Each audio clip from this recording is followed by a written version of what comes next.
I don't know how ninjas pose. I'm sorry. That's not something I'm super familiar with. Okay, time to talk about Raizo of the Mist. He is a ninja, a retainer of the Kozuki family, and one of the 9 red Scabbards. This video will be going over Raizo's early life up until he is sent into the future. The next video, or the second video for him, will be over when he gets to the future up until just before the Battle of Onigashima. And then the third video, as with all of these, will be about him during the Battle of Onigashima and thus after.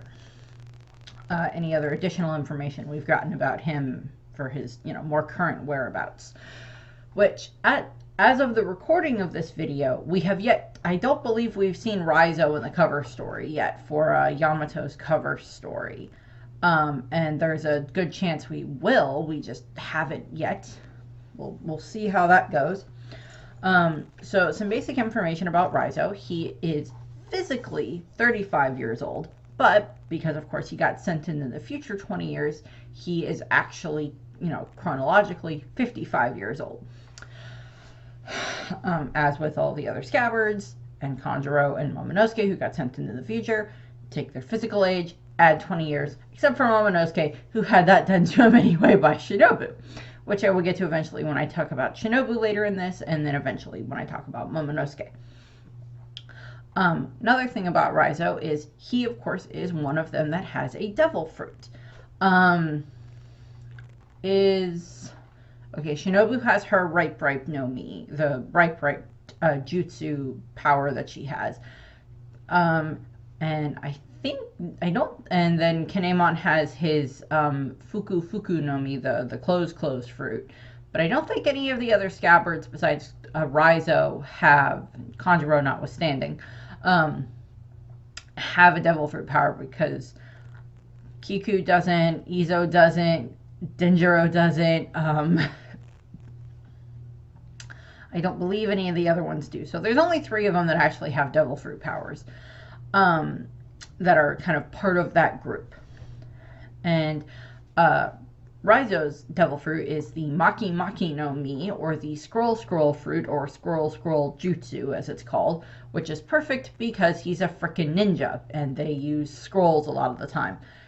To be fair, I've never really watched Naruto. It's not something that was ever high priority for me. I'm not saying it's a bad series or a bad manga or anything like that. I've just never really watched it, and I really have no desire to. It's kind of like my opinion of Dragon Ball. It's just like, I know that it exists. I know the basic story of it. I know some of the characters. Don't ask me a whole lot about like the whole story plot premises for everything. That's where I land for Naruto. And Raizo was, Oda's kind of take on the ninja character. And he does a really fun way of doing that. And I'll get, we'll see him use some of these abilities here. He doesn't really show off his scroll abilities until during the Battle of Onigashima for the most part.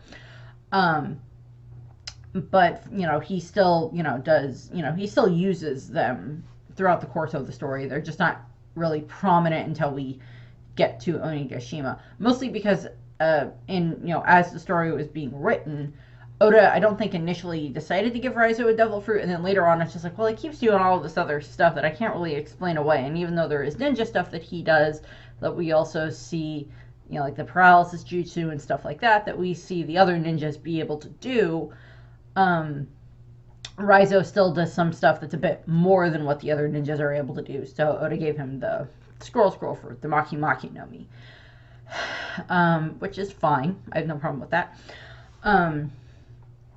The main purpose of what the scroll fruit does is allows Raizo to be able to create these scrolls at different sizes depending on what he's trying to do with them. The majority of the ones we've seen him use are quite large, like the giant one that he creates in order to collect Kaido's Boro breath when he uses it, and when they're during the Battle of Onigashima on the roof. Raizo summons the scroll and has it kind of wrap around Kaido. He uses the scroll to gather Kaido's Boro breath that he just released, and then he makes the scroll kind of wrap around Kaido and then release the power back onto Kaido, which, I mean, in the grand scheme of things, probably doesn't do much to Kaido, but at the moment, I'm sure effing hurt. I'm sure that hurt Kaido quite a bit at the moment, at the time. I think he even makes some comment about like, oh, you're using my own attack against me. How interesting, or something like that. And so we see him use that, and then of course at the end of Onigashima, he's the one who releases all the water and everything that then Jinbei uses to put out the fire throughout the castle. I'll get more into those in detail when I talk about them during the Onigashima part of these videos for Raizo, but that's just a basic thing of what we see him do. He also uses the scrolls to kind of do like the scrolls, the clone jutsu and stuff like that he does. There's a few other things that we see him do with the scrolls, but it's not too many things. He mostly relies on his ninja abilities and then combines that with the scroll powers, which I think are a really good idea. Okay, into the story itself for Raizo's past. So, as I said, Raizo is technically 55 years old. And we do not know exactly, I don't believe we know what region he was born in. But we know that as, when he was quite young, he was recruited to become one of the Oniwabanshu. My Marion went to Mimawari Gumi, which is the other force, but the Oniwabanshu that served the Kozuki family, and that's where he started out, was there. And unfortunately, and he was in the Oniwabanshu at the same time as Shinobu when they were training and growing up, I believe, for at least a certain amount of time. And what unfortunately ended up happening was Raizo ended up leaving the Oniwabanshu because he got turned down for a date by a kunoichi. There's a thought that it was Shinobu, but there's actually a bit of an age difference between Raizo and Shinobu, so I don't think it was Shinobu because she's a bit younger than him, I believe. So I don't believe it was Shinobu that was the one that had been the one that he'd been crushing on. May have just been some other female, ninja who had been part of the Oniwabanshu at some point in time that served the Kozuki clan. So he kind of left. He left the Oniwabanshu and ended up in the Udon area, and where he basically became a bandit and was rumored to kidnap women and beat up men, which, no. This is during the Odin flashback when we get this, so like the 41 years ago time frame.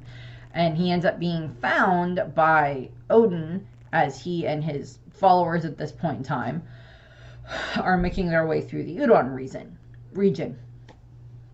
And Raizo just begs and begs to be allowed to follow the samurai due to, he's so tired of living in the shadows. He wants to have a reason to live in the light. Now, pretty sure Raizo was not actually kidnapping women. That does not seem like something in Raizo's, something that Raizo would actually do. Yes, he wants a date, unfortunately, but I don't think he's desperate enough to kidnap a woman and beat up a guy just to try to get the woman to go on a date with him. I think this was just Raizo jumping out of places, asking women to go out with him, getting turned down again, and then he just gets sad, and then the women, I don't know, make up something or whatever, or someone makes up a reason for whatever. Although, now that canonically in the story, Raizo is this national hero and everything is being made famous because of the plays and everything else that are going on, the telling of the stories of how they defeated Kaido and everything. Maybe Raizo will get a bit of a fan club. Maybe he can get a girlfriend that way. So maybe things will finally, everything will, come up, everything will be coming up roses for Raizo at that point in time. And so Raizo then, joins Odin's crew and starts following him around, much to Odin's chagrin. And he, follows them around more as they go through other regions, and eventually they end up in the Curry region. It takes about 2 years or so for them to travel around. Odin's like meandering here and there and here and there and everything else like that, and finding all the little stragglers. And then they end up in the Curry region, and Odin goes to fight against Ashura Doji. Raizo and the rest of the group at that point in time go to try to stop him. Arrive too late. Odin's already defeated Ashura Doji and the rest of his men. And Odin declares, okay, we're going to rebuild Curry and make it better than it was before. Which, in Odin's defense, he succeeds. In Odin's, to Odin's credit, he succeeds. And they start building up Curry again. Odin is proclaimed the new daimyo of the region, and all of his followers then become retainers. They become like his vassals and everything else like that. That they now reflect upon him. Their behavior and their actions reflect upon him. About 6 years later, during this whole time frame, Kawamatsu, Inarashi, and Nekomamushi all become members as well. They, join the household and everything else like that. I've already talked about Inarashi and Nekomamushi in their own previous videos when talking about Zo, and then the one after Raizo will be Ashura Doji, and then Kawamatsu. So eventually I will get to Kawamatsu. And what ends up happening is this, about 6 years later, is when all of the retainers, minus Kiku, make their way to the Hakumai region, because Odin is now low on funds, because Kanjuro keeps sneaking more money to Orochi than what they're actually told to give to Orochi. So they're low on funds. So they go to the Hakumai region, where they try to steal from Yasuie. And, this does not go well necessarily. They easily get caught and tied up. And and we have it that, I go over this with each one of the Scabbard episodes, Scabbard ones for the beginning. Yasuie scolds them, and then he gives them, the gold, even more than they had tried to steal in the first place. And he's like, use this to better yourselves, to educate yourselves and train yourselves and become proper retainers, proper vassals for the, shogun to be, for Odin, because, the whole speech of, your actions reflect upon Odin. You doing this will reflect badly on him and put him in a bad position against a bunch of all the other daimyos, and make his father even more will insult the current shogun even more. And of course, at this point in time, they are under the impression that, once Sukiyaki dies, then Odin will become the new shogun, and then they would be, the ones who would be serving underneath him, being his advisors and his representatives to the people of Wano. Which, technically, they still end up becoming representatives to the people of Wano in the long run, with many of them becoming, daimyo of their own areas down the line.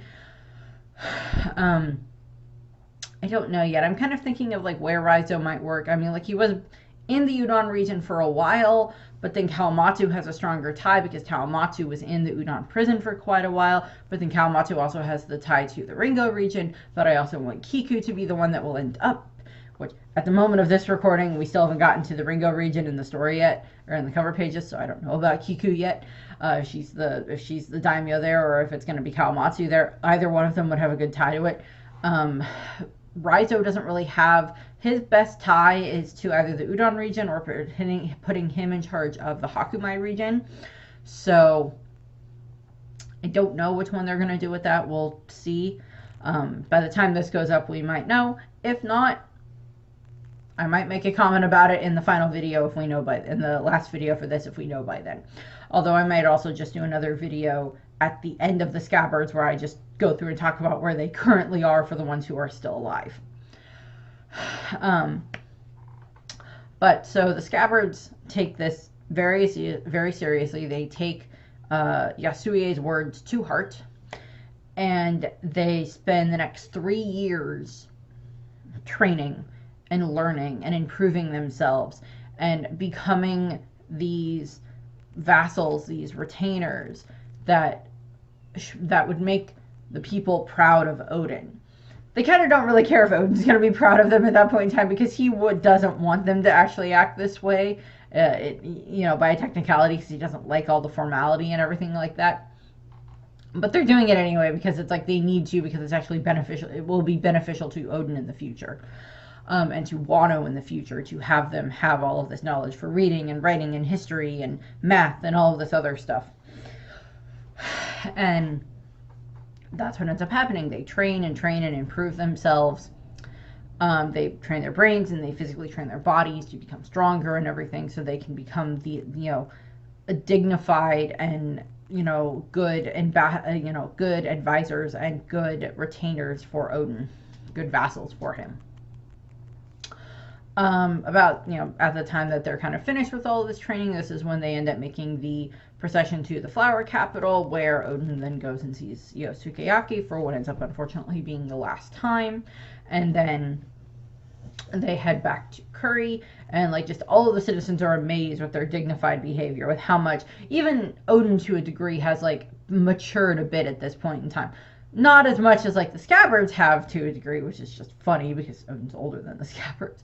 But he's they've gotten better. He's gotten a bit better.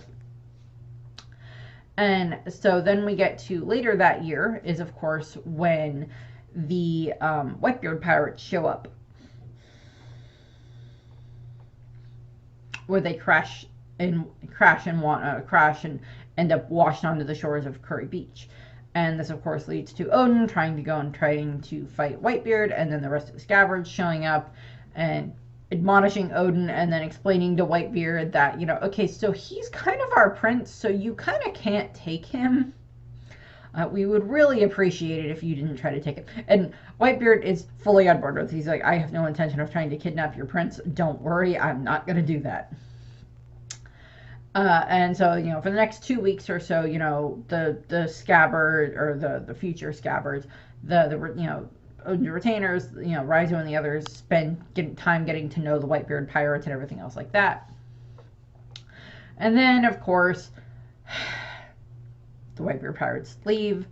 Odin chases after them, drags Zizo along with him, and then Inarashi and Nekomamushi end up stowed away on the Moby Dick, and then all of them end up going out and becoming pirates. And, so then we get to the next 4 years. And during this time frame, when Odin and the others are gone, when the other three are gone, what ends up happening is, of course, Raizo and the rest of the retainers have to then kind of pick up the slack with Odin not being there. And they take their jobs as retainers for Odin and for the Kozuki family very seriously. And they do their best to help keep Curry running and keep everything going as smoothly as possible, keep the citizens protected and everything else like that. And at some point in this time frame, Sukeyaki, dies. We know he's not actually dead. I already went over this and everything with the Sukeyaki video. He ends up being trapped and everything.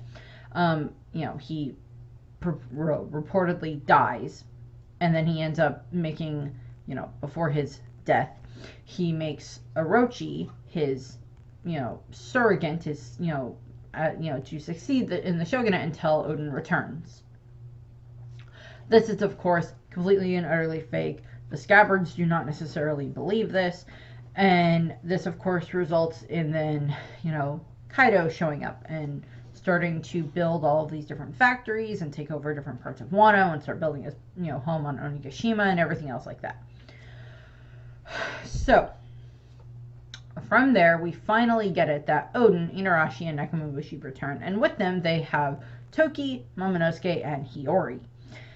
And, they are returning to Wano not to stay there, but to drop off Inarashi, Nekomamushi, and Toki and the children, because Toki is, of course, ill during this time frame.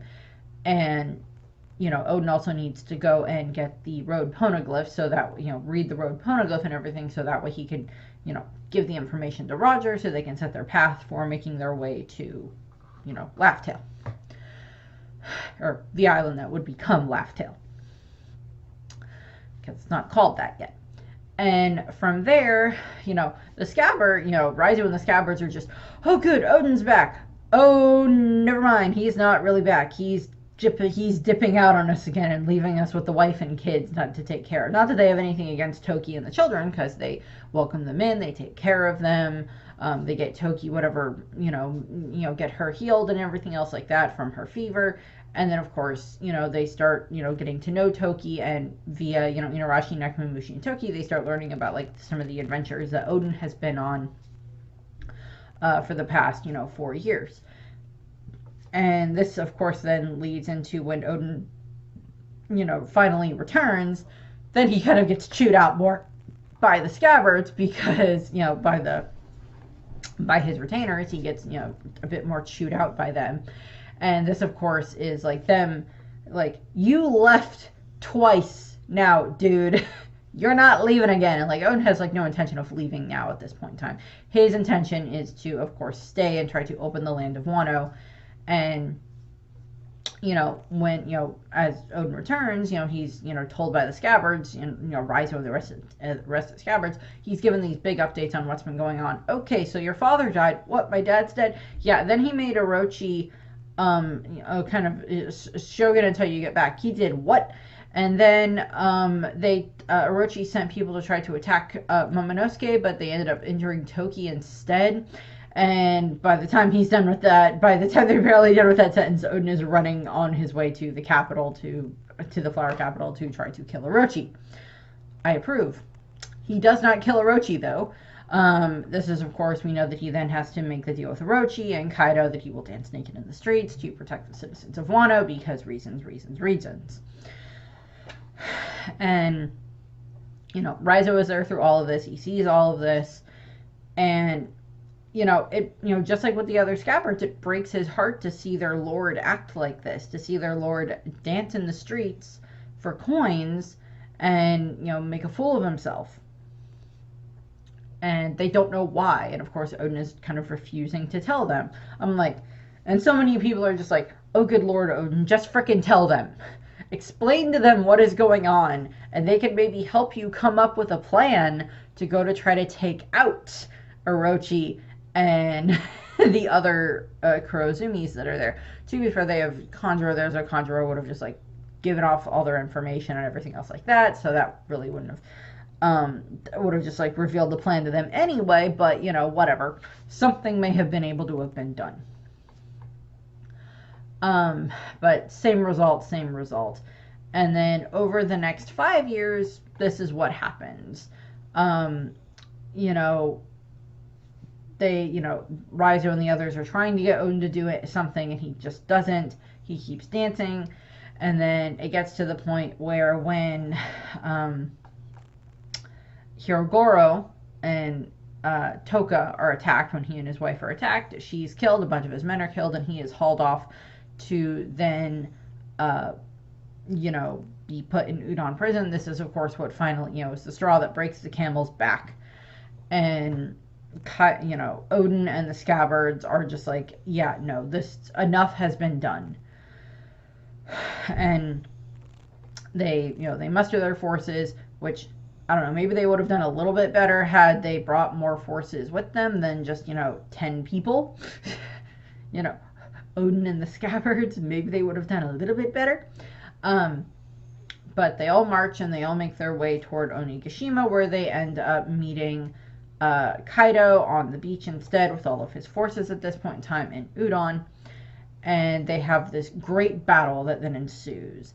And Raizo is actually shown fighting King at some point in time, along with fighting against some of the other subordinates. I think it's Denjiro and Raizo that fight against King, if I remember correctly for this.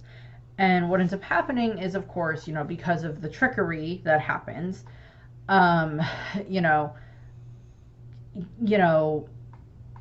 because of all the trickery that happens with, Higurashi and pretending to be Momonosuke and everything else like that, what ends up happening is, of course, the Scabbards, Odin and the Scabbards end up, unfortunately, losing and getting caught.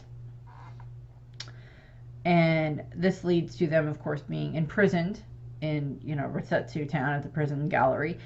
And, they're all sentenced that they will be executed the next day. They'll be boiled alive.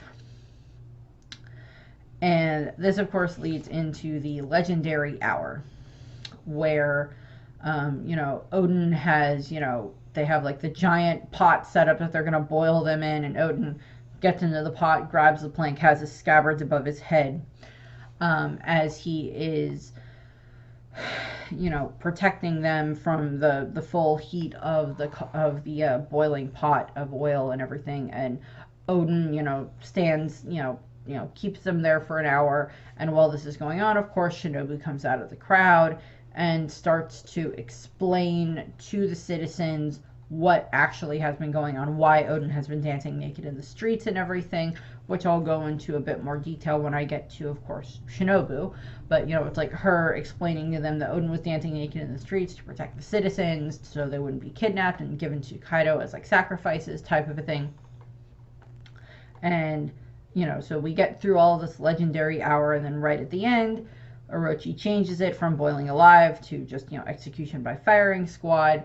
And just before, Orochi is going to, hand down this new punishment, Odin has the plank, and he's told his scabbards that their job is that they are to open up Wano at the whatever cost, and prepare the way for the future for when for Joy Boy or whatever. And he chucks the plank. Scabbards go flying. They land and they start running, trying to make their way to the Curry region. And they're all in tears as they are running, and as fast as they can, they end up they manage to get out of town. Odin is unfortunately executed in this time frame, and many of the Scabbards had wished to die alongside Odin, but Danjiro was one of them, and then Raizo is actually the one that silences him, and that it is their job to try to fulfill their master's dreams. It is their job to try to fulfill Odin's dream of opening up Wano. Therefore, they want, that would be a way of, honoring his memory. Which, by technicality, I can't say they succeed because Wano is still closed off, but we get some more information as to why it's closed off still. It's not as easy as Odin believes it will be to open up the land of Wano.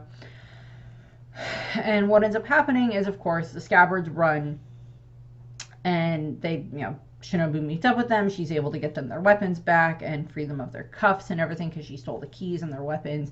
And then they all start making their way to the castle. Many of them are waylaid by either Kaido or the Beast Pirates or the Numbers or something, where they get waylaid and end up having to, get separated into these groups. Raizo, along with Kinemon, Kanjuro, Kiku, and Kawamatsu, all end up at the castle that is now burning, where Toki and the children are. And while they, once they get there and everything, Toki explains to them her plan of like, okay, I am going to be sending several of you into the future with Momonosuke, so that way you can then find allies. I'm going to send you 20 years into the future with my power. You can find allies, and then Hiyori is going to stay here and be taken care of by Kawamatsu. And I'll go through this, the more emotional ends of this, when I get to Momonosuke and Hiyori. Not that it's not emotional for the Scabbards as well, because it's like, for the ones that get sent into the future, Raizo and such, it is this moment where it's just like, okay, I'm going to send you into the future. But what about what's going to happen during the next 20 years? We won't be here to be able to, like, defend the citizens of Wano and defend our people and, all of that stuff. And it's just like, that's not important right now. All of this is going to happen regardless of whether you are here or not, which is true. So I'm going to send you into the future where you will be able to find allies, because like Toki has like read Odin's journal and she has some of the ideas of what's going to be going on, plus she has some of the Void Century knowledge and everything else like that, for the way that things have been going down. And she, they agree, and Raizo, Kanjuro, Kinemon, and Kiku, along with Momonosuke, are all sent into the future. She teleports them into the future by 20 years.